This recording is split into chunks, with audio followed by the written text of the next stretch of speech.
Hey YouTube, that Brady chick here. I know I look a little different. I don't know if some of you guys knew this or not, but I have prescription glasses.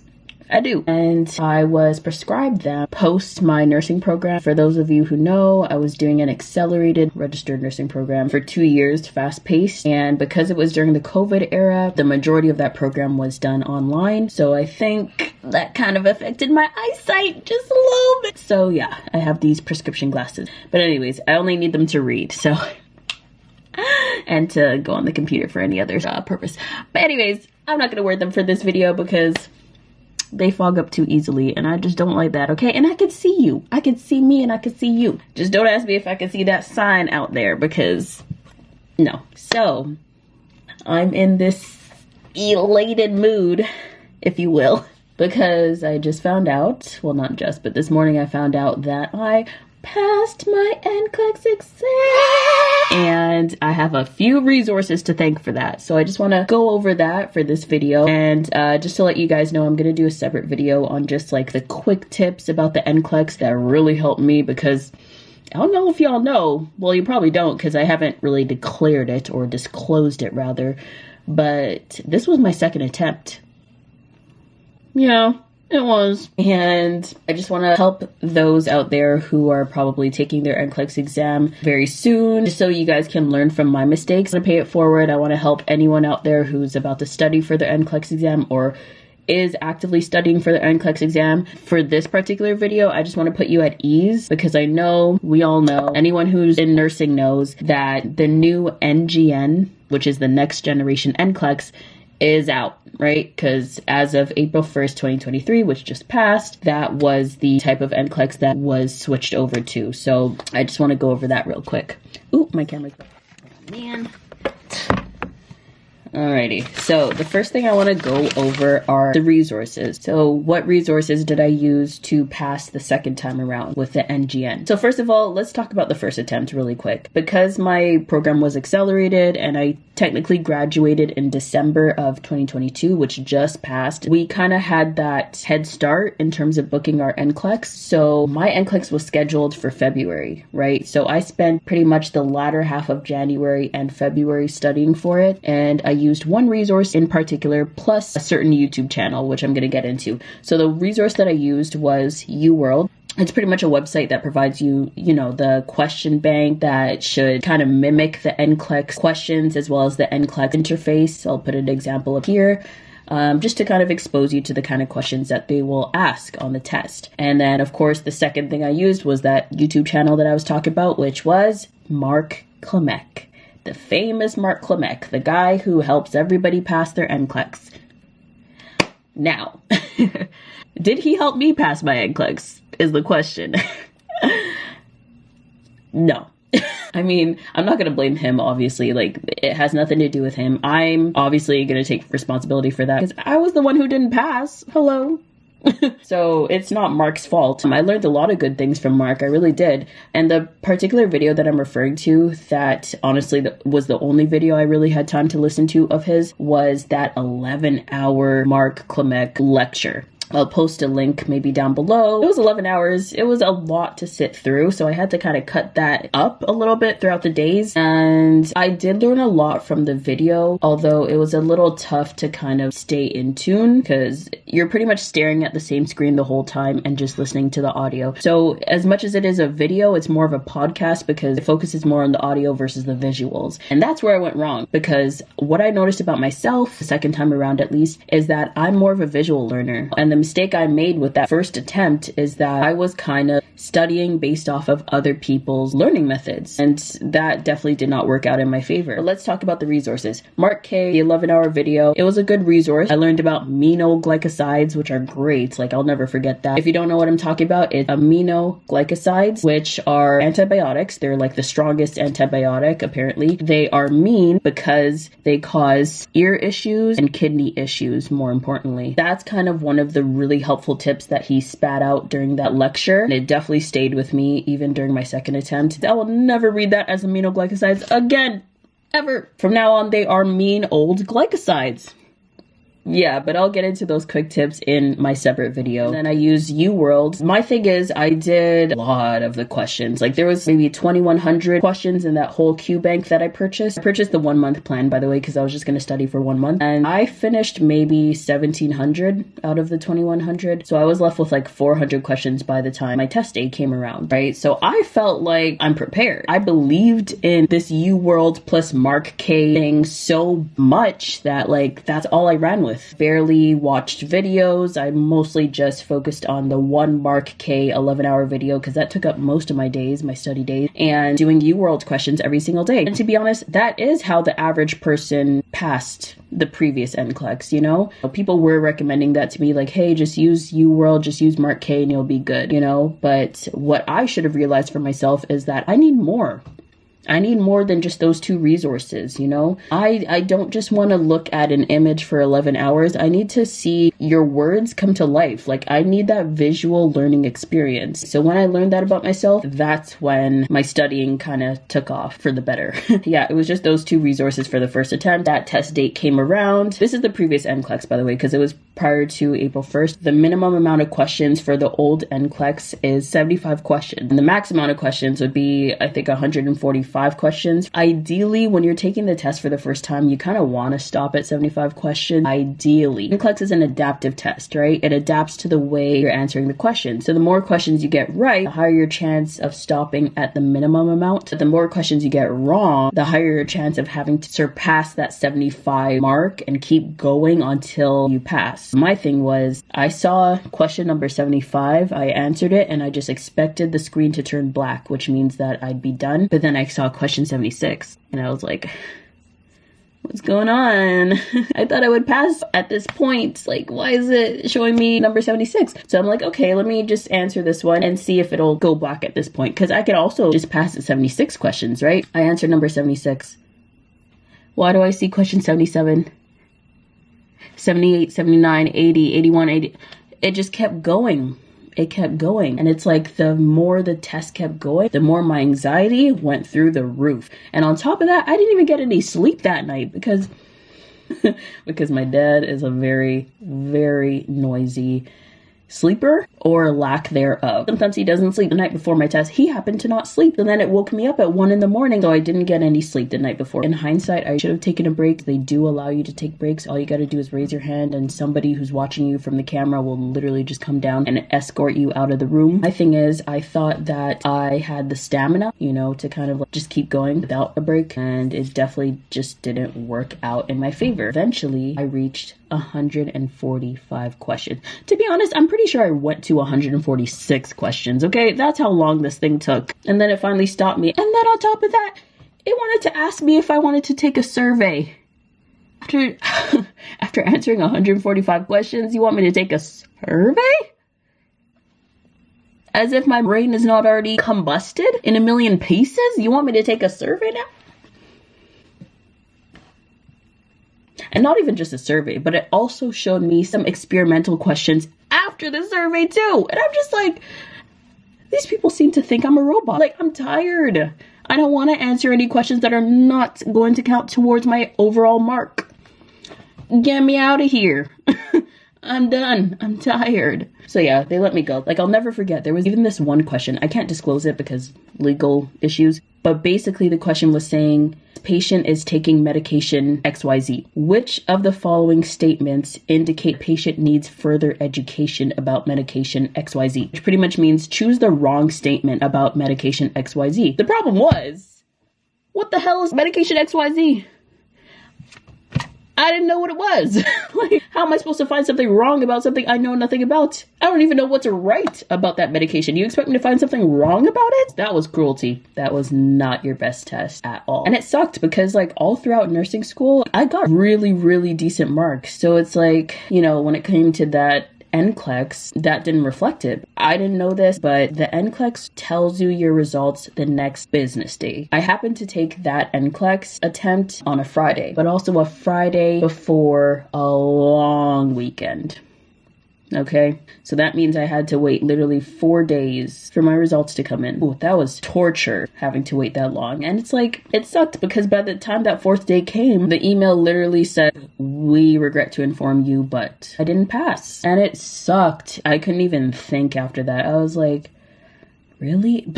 But at the same time, based on the way I described the experience to you guys about how like I felt like that wasn't my best test, in hindsight, I really should have seen it coming that I wasn't gonna pass. Somehow I just still had hope because I just felt like I know my stuff. It's just that the NCLEX threw really hard questions at me, like really hard. And that's the thing too, because everybody and their mom was telling me prior to that first attempt that the NCLEX is easier than our nursing exams. So I feel like with that bit of information, I took it and I ran with it because I thought, okay, so if it's easier than our nursing exams, it's pretty much basic nursing knowledge. So that's easy. So I feel like I kind of took it for granted because of that, you know? Again, I'm not blaming those people. Maybe their specific NCLEX was easier than nursing exams, but mine wasn't. Mine was not. And that's the funny thing, because everybody is going to get a different set of questions for their NCLEX, because the NCLEX is an adaptive test. I went into a bit of mild depression. I really thought that I'd be waking up on that fourth day to an email that said, you are now a licensed registered nurse. So that really sucked. Like I said, I went into that depressive episode. I'm not sure what to call it. I'm not diagnosed with depression, but it definitely felt like depressive symptoms. You know, regardless of how sad I felt, I booked my next test. Within that rejection email, it also mentioned that the next time I could take the test is 45 days from then. And 45 days from then happened to be within that first week of April, during a period when the NGN comes out. So it's like by default, I had to take the NGN because that was the 45-day period from my first attempt. That sent me up the wall because prior to that, all I ever heard about the NGN was that it's going to be hard, it's going to be hard, it's going to be hard. And I'm sure some people are still under that belief. But that's why I'm making this video, because there are a lot of preconceived notions about this NGN, about how it's going to be so hard. And I want to tell you guys, there's not a lot to worry about. And I hope I'm not just trying to give you guys false reassurance by saying that. Okay, so now that we finished talking about that first attempt and my whole experience with that, let's talk about what I did to prepare for this second attempt. Once I was able to pull myself out of that slump, got up and I just started researching the best NCLEX prep courses. So I searched it and the first thing that came up was Kaplan. So Kaplan was a new Q bank that I was using. Why? Because they were rated so high on the top NCLEX prep courses website, and because they had a money back guarantee. If you do not pass, we'll refund you 100% of your money back, which I liked. And I did pay for their Kaplan live online course, the one up above, and you see that price. You see it, right? So the good thing about that is that I was able to find a discount code. I don't know if it's still valid, but I'll put it down below just so you guys, like if you're interested in using Kaplan, which is actually a pretty good resource, you can use this code and get some money off, because I used this code on that price and it came down to $420 instead of $525. So I saved about $105. Yeah, so definitely use this code below. Hopefully it still works, but it doesn't hurt to try. And as you can see in that website's review, it says that for those who have passed the CATs, which are computer adaptive tests on Kaplan's website, which are meant to like mimic the actual NCLEX, because the NCLEX is also an adaptive test. Those who pass Kaplan's CATs are 7 times more likely to pass the real NCLEX. So that really spoke to me. Bells were going off at that point, because I'm just like, no, this is expensive, but to be 7 times more likely to pass using this resource, I'm gonna take it. If it's gonna guarantee that I get my license, then why not? I'll make that money back sometime during the career. Like I said, I learned from my first attempt. Specifically, what I learned was that my learning style would be visual learning. I don't like to read. I really don't. But to see images, to see the words come to life, that's something I needed. Knowing that, I realized, you know what? Let me focus the bulk of my studying on watching videos. Not just videos, but videos on concepts that I'm unclear about. During that whole month of prepping, I barely made any notes. Not even computer notes either. I literally just watched these concept videos on YouTube. In particular, let me promote these people because they all deserve their flowers for helping me get to where I am right now. The first channel that I focused on was simple nursing. I know we all know about this guy, Nurse Mike. He makes NCLEX concepts and nursing school concepts just easy to remember. Very, very helpful. The visuals that he puts in his video just makes you want to watch it. Nursing is interesting regardless, but it's like he just makes it that much more interesting. Like he explains it in simple language and he gives us mnemonics and just funny little phrases to help you remember these concepts. Like for example, Clozapine. Clozapine is an antipsychotic. What Nurse Mike calls it is clozapine. Why? Because clozapine, yes, it's an antipsychotic, but a side effect of clozapine is that it zaps white blood cells, which then make you think, okay, well, since it zaps white blood cells, what are we worried about when it comes to patients? We're worried about patients who have previous infections or patients who have a low number of white blood cells prior to taking the medication. It's going to zap their white blood cells even more and decrease it even more to the point where now even the common cold can kill them. The simplest infection can now kill them because their immune system is already down. If your white blood cells are down, your immune system is pretty much down and you'll be susceptible to many different illnesses. That can be pretty fatal pretty quick. If a question ever asks you, what should the nurse consider when giving a patient clozapine? Your answer should be checking the white blood cells or checking the CBC, right? Because the CBC talks about the red blood cells, the white blood cells, and the platelet count within the patient's body. But because you know CBC also involves the white blood cells, you should choose that as your answer. So you want to pay attention to the white blood cells, you want to pay attention to infection, you want to pay attention to all those things. Those are little tips that I picked up on and I definitely ran with. Recommend checking out Simple Nursing. And the way I did it too is that I divided it up between a few days. One day I would just watch a bunch of cardiac Simple Nursing videos. The next day I would watch a bunch of GI nursing videos. The day after that I would watch a bunch of endocrine nursing videos, so I would kind of just focus on those things day by day. And for the second half of each of those days, I would do question bank and I would just answer based on what I learned that day or based on just prior knowledge. But yeah, that really helped me to prepare. So Simple Nursing is chef's kiss. And then there was also, some of y'all might know her, Nexus Nursing, aka it's me, Professor D. She's great. She will literally put you in check with some of these nursing questions.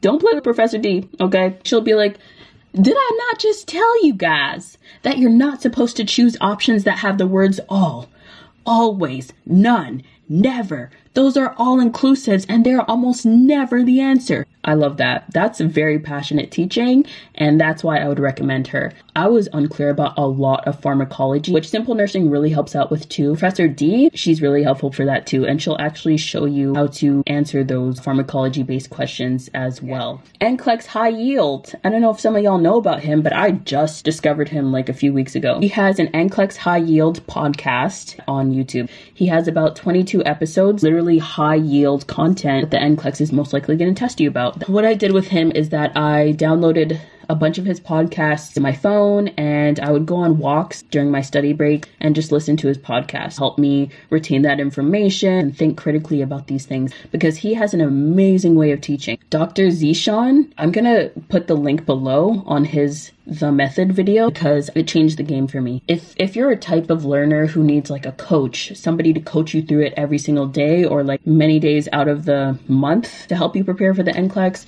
he also has live courses that he does. It's a little pricey. I think it was like $700 US, like a month's worth of courses, but he does deliver. Like he really is a very good instructor. He's very down to earth. He's not boring to listen to. He's visual too. Honestly, do it. I was even thinking of doing it too, but I was too late. So that's why I just stuck with Kaplan and I stuck with watching his free YouTube videos. Oh, and on top of that, that reminds me, he holds free live Wednesday Zoom class every single Wednesday. So if you can sign on by like 5:30 p.m., which I would recommend because those classes literally cap at 1,000 people, then go ahead and do that because he'll review some NCLEX content with you every single Wednesday on that Zoom for 1 hour. So it doesn't even take a lot of your time. It was registered nurse RN.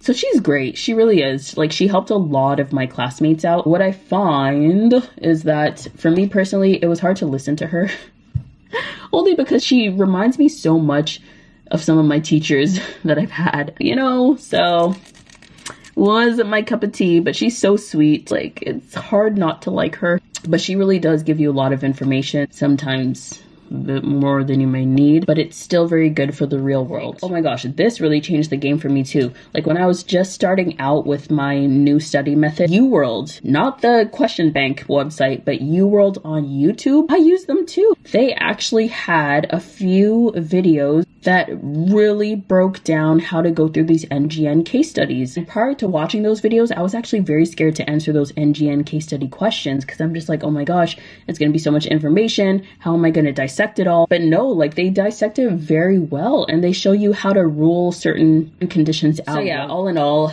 I used Kaplan, I used Simple Nursing, Professor D, NCLEX High Yields, Registered Nurse RN, and I used UWorld YouTube channel. So I would honestly recommend going through the UWorld YouTube channel first. I'll literally post a very short videos that I watched that helped me understand these NGN case study questions better. I'll put the link below. I recommend going through those first because we're in the NGN era now, so it makes the most sense to familiarize yourself with these kind of case studies. Now, let's get to the best part. The reason I really recommend anyone who's about to do their NCLEX to do it now and do it soon is because the way they mark this new NGN NCLEX is so much more reasonable than how they used to mark it in the past. And by the past, I mean literally a month ago. People have a way higher chance of passing now. I'm glad I used the Kaplan resources because that statement about having that 7 times more likely chance to pass the NCLEX if you pass the Kaplan CATs holds true. Because when I took each and every one of those CATs, there were 3 of them. Each and every one of them stopped me at 85 questions and the overall result was above passing grade. Guess what the real NCLEX did?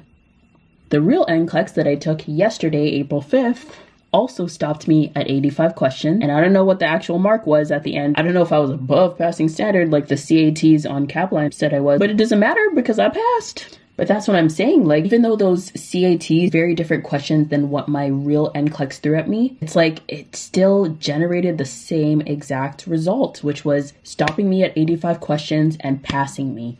It's crazy. So yeah, that's why they have their money back guarantee with Kaplan, because they actually do follow through. Like, it was a real prediction of how I was going to do on the real NCLEX. It is pricey, but I gave you the code below. NCLEX Save 20, I think that was the code.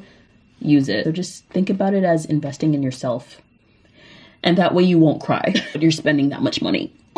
So yeah, let's get into how the NGN marks the case studies. So with the case studies, you can also get select all apply as well.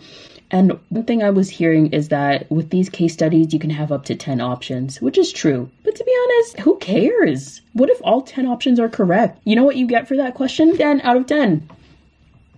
You don't think that's going to bump up your score overall? I think the main leap that you got to get over with this NGN is just knowing how to answer the question and being able to dissect what the patient is going through in terms of their possible condition when you're reading the case study too. It's all about cue recognition. So basically, let's say the case study says that a patient comes in and they have complaints of shortness of breath while lying down during activity and at night. So that should already alert you, like, okay, so they have probably some type of respiratory issue. The fact that it's shortness of breath while lying down, what specifically are we thinking about? So you continue reading and you see that they mention that they have been coughing up pink phlegm that looks foamy. So that should already make you think, that sounds like pink frothy sputum. What are we thinking about? Keep reading. And they say that recently they've been eating a lot of junk food. Again, what are we thinking about when they say that they're consuming a lot of junk food? We're thinking increased sodium intake, lots of sodium in the body. And what follows sodium? Water. We're automatically thinking, okay, there must be some type of fluid overload in this patient's system. What if they even continue on and say, I've also been taking some antacids like sodium bicarbonate? Wouldn't that make it worse? Because what are antacids high in? A lot of them are high in sodium. So that's why we typically don't recommend antacids for patients like this.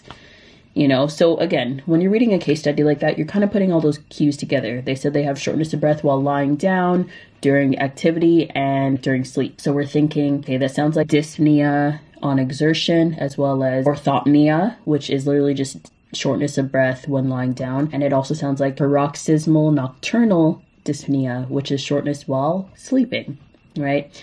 Second statement he mentioned was coughing up the pink phlegm that looks foamy. So with that, we as nurses think, okay, that's another way of saying pink, frothy sputum. The next sentence was about the patient eating a lot of junk food. So we're kind of thinking, okay, fluid overload, high sodium. They also took antacids, which also have a high content of sodium in most of them. With all that coupled together, if the patient is having fluid overload and they're getting those symptoms of shortness of breath with the pink, frothy sputum, we're thinking heart failure, but not just any heart failure. We're thinking left-sided heart failure, because left-sided heart failure affects the lungs, right? And then the right-sided heart failure affects the rest of the body. That's how I learned, because those connections, once you piece those simple things together, everything else makes sense, for me at least. And then on the right of that case study, you'd probably see a question saying, what condition is this patient most likely experiencing? And then you'll have like a drop-down option. And sometimes those drop-down options have like maybe 2 options to choose from or 3 options to choose from. When you pick up on all those cues and put it together to make that heart failure sandwich, then is it not heart failure? Obviously, you got to kind of like rule out the other options just in case. They could try to trick you in the case study, but when all those things are put together and you know the content, it's heart failure, right? So choose heart failure, but rule the other ones out first, because you might see things like, does he have stable angina? Well, he does have shortness of breath upon exertion or upon activity, which is characteristic of stable angina too, but stable angina wouldn't involve that pink frothy sputum. Stable angina wouldn't involve that nocturnal dyspnea, the paroxysmal nocturnal dyspnea. So that's why we can rule out stable angina, because there's only one symptom there that would be related to that versus all those symptoms that are related to the heart failure sandwich.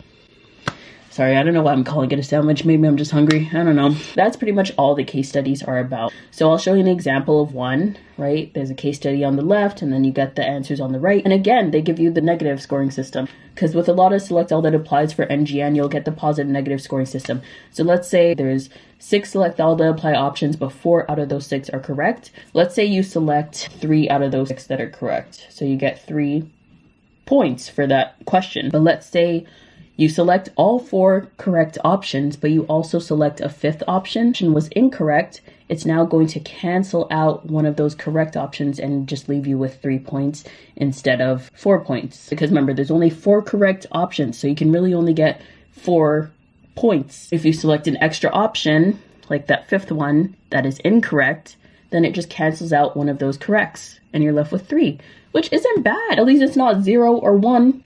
Like you got with the previous NCLEX. Hello. So NGN also has like the ordered responses, where you have to put certain things or certain events in order for the whole question to be correct. So that's an all or nothing kind of question. You either get it all right or you get it all wrong, right? It's all or nothing for those ordered questions. I don't think I got any ordered questions for my real NCLEX, so that was good. And then of course we have the traditional multiple choice 4 option questions where only one can be the answer. So obviously it's you get the right answer or you don't. So they also have like the grid.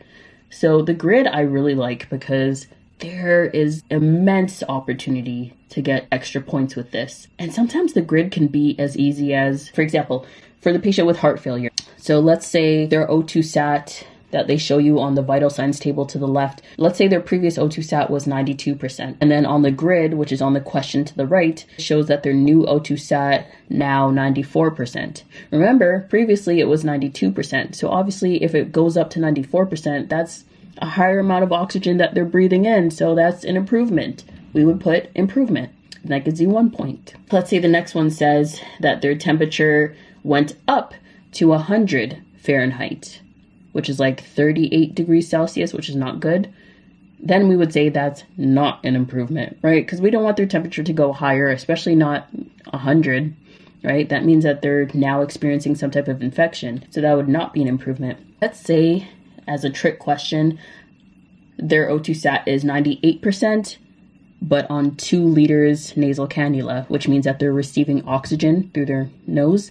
That's not necessarily an improvement, only because they had to rely on the oxygen delivery in order to get to that O2 sat and not on their own system, if that makes sense. So that would actually not be an improvement, but that's like an example of what you would see. And then let me look here. Sometimes it'll have questions with a case study on the left and of course the question on the right where it says indicate whether the client's condition has improved, not changed, or declined. So that's pretty straightforward too. Obviously I got some wrong here, but it's straightforward if you look at the information provided to you on the left. So you just have to see, well, is this number a better number than what I've seen before? For example, the serum albumin of 4.2, I think the normal albumin is 3.5 to 5. So if their previous albumin was like 2.0, now it's 4.2, it's within normal range. Of course, it's an improvement. For the serum sodium in this question, I got it wrong only because their previous sodium was like 148, so it was high, but this sodium is 146. So I thought, okay, the sodium is going down, so it's almost at the normal range again. So I'm like, okay, maybe it's an improvement. But it was actually a no change, only because the sodium is still in that high level if it's at 146, which I think that's a bit of a technicality, low-key, but I didn't get it right. But you know what? That's okay, because I still got a mark of 3. Didn't really lose much. And then you have your bow tie questions. So these ones are not really my favorite, but they're pretty much just like any other case study question where you get like a bunch of cues on the left, and then you have to put what condition you think that the client is experiencing. I would recommend putting that first. So let's say in this question, it was hypoparathyroidism, because I noticed that the patient had signs of that low calcium. Because if you're thinking low parathyroid, then you should also be thinking low calcium. So if they have like the twerk of the wrist and they have a half smile that you get when you stroke the cheek, that's a positive Trousseau and a positive Schwastek sign. I remember that because twerk of the wrist starts with T, and so does Trousseau. You know what? I should have this in my quick tips video. We'll go over that later in that next video if you want to watch. But yeah, so it was hypoparathyroidism, and the actions to take was what I went to next, which is that green box below where you can drag and drop what actions to take based on the condition that you think they're experiencing, which is hypoparathyroidism. Sorry, I'm talking fast because this thing is about to die. So I put implement seizure precautions because with low calcium or even low sodium, you want to think seizures are impending. Seizures are very possible with these kind of clients. So that's why you want to implement seizure precautions, and then administer IV calcium gluconate because it's supplying the patient with calcium because they're low on calcium if they have hypoparathyroidism. To the right, we'll do parameters to monitor. So we're obviously looking at, well, it's not that obvious, but we're monitoring for Schwastek and Trousseau sign. Why? Because that's the most related to that low calcium. The dyspnea and stridor, I don't know why I put that, to be honest. I think it just made the most sense. Okay, now I remember. It's literally because in the case study it says that he had a partial thyroidectomy, so anytime they have part of the thyroid taken out, the thyroid is located in the neck, so then we're worried about airway, so that's why we would check for dyspnea and stridor, because it could have affected his airway. Yeah, and then we have questions like this where you have the case study to the left, and then you have the chart with the goal and then possible nursing interventions that you can implement based on the goal. So reduce for risk for infection. Of course, you want to think about how to prevent infection in that case, but just choose anything that's related to it. That's to the right. So reduce the risk for infection. I put educate the client to report changes in sputum color or production, right? Because if the infection is getting worse, then the sputum color might change color, might become yellow or green or even bloody. And the production, if it's more sputum, then the condition's getting worse, right? And I'm pretty sure this was a respiratory infection because for them to have sputum, there's some grudgy stuff in the lungs. That's not a word, but anyways. The other thing that I got for that portion was teach the client proper cleaning of the oxygen tubing and the nebulizer. Why? Because those things can collect bacteria. Bacteria causes infections. So that's 2 ways of reducing the risk for infection. Educating them about monitoring their own sputum, but also being hygienic and cleaning that oxygen tube. The only thing you wouldn't do in that case was instruct to delay the influenza immunization until a normal BMI is achieved. BMI doesn't have anything to do with influenza injections as far as I know, so that wouldn't even make sense anyways. For someone who has an infection, of course you want to recommend that they get the flu shot, which is the influenza immunization, right? Because it'll prevent them from getting that infection, right? Which is what you want to protect them from, because if they're already immunocompromised and it can't fight these infections, not even simple infections like the flu. So that's why you want to make sure that this patient is vaccinated with things like that so that it can prevent them from getting infected. So with these kind of questions, it says highlight the ones indicating effective nursing care. So for example, the client is calm, they appear relaxed with appropriate effect. So pretty much we're just looking for improvements in the client's condition based on what they were experiencing prior to. So absence of wheezing, that means that the treatment was effective. If they have no more wheezing, they received their influenza immunization. Again, that's important because it prevents infection. So as long as they received it, then we know that care and teaching has been effective. No smoking sign is posted on the front door. That's great because you don't want people to smoke around them if they have a respiratory issue, etc., etc. But yeah, I got like 1, 2, 3, 4, 5, 6, 7, take away 2 points. So I got like 5 points for that. So yeah, those are the kind of questions that you'll be exposed to on the NGN NCLEX. Just to close off this video, because my camera's about to die, get on this.